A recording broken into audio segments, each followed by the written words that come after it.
So, have you ever been confused about Amazon's Kindle ebook royalty rate for authors and publishers?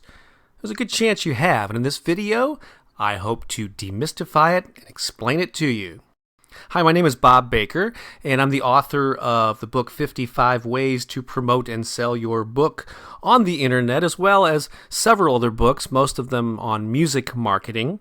My first book was published in 1992. I've been full-time self-employed author and publisher since about 2004, so I've been around this publishing game for a while, and I've been observing this whole Amazon thing, and so in this video I hope to shed some light on exactly what's going on with this confusing royalty rate.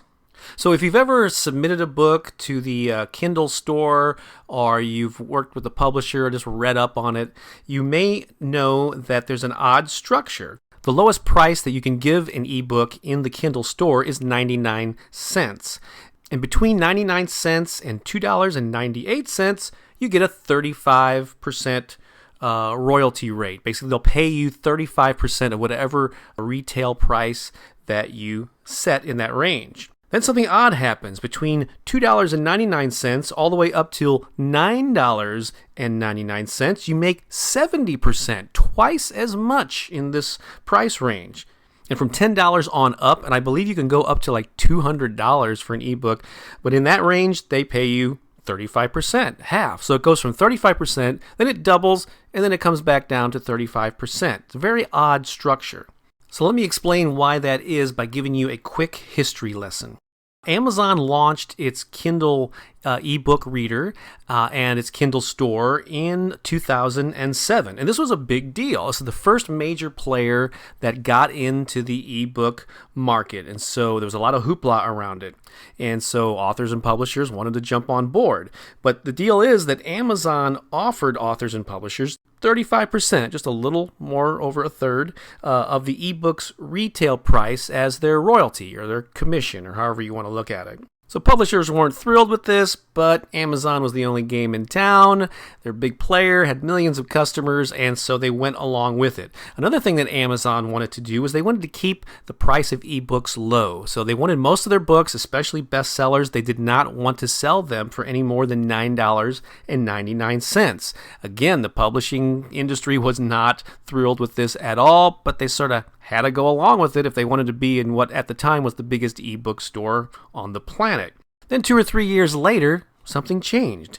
Apple came out with its iBooks store in early 2010. Around the same time that they launched the first version of the iPad, this was also a big deal. Another major player was getting into the ebook market, and this changed the landscape. Again, I have to give you a little bit of history to put this in perspective. Now, Apple had already been around a long time, not only with the Macs and all that stuff, but they launched the iTunes store and the iPod and all that good stuff around 2003. So they already had like a several-year history at this point in the music business. And here's the thing. Apple had always paid music artists and record labels 70% of the retail price. So when you buy that 99-cent download, like 70 cents of that is going to the label or to the artist, and Apple is just keeping 30% as their share. So they had already well established this business model with the iTunes Music Store. So when Apple launched iBooks, it told publishers and authors, hey, you can charge whatever you want for your ebooks. It's your book. You get to set the price, and we'll pay you 70% of the ebook price that you set. They're going to continue the model that had already been working for them with music. So as you can imagine, this stirred up a little bit of hoopla around those days. In fact, some publishers pulled their books from the Kindle store to go with iBooks, and others were threatening to do it. So now that Amazon had major competition, they had some decisions to make, and so Amazon gave in to the pressure, but to a point. Basically, what Amazon did was they said, okay, we're willing to match Apple's 70% rate, but we're going to have some limitations on it. Again, Amazon is very focused on serving customers and keeping prices low, so they wanted to exert some pressure to sort of inspire or motivate authors and publishers to keep their ebook prices low. So they agreed to pay 70%, but only on titles that were priced $9.99 and below.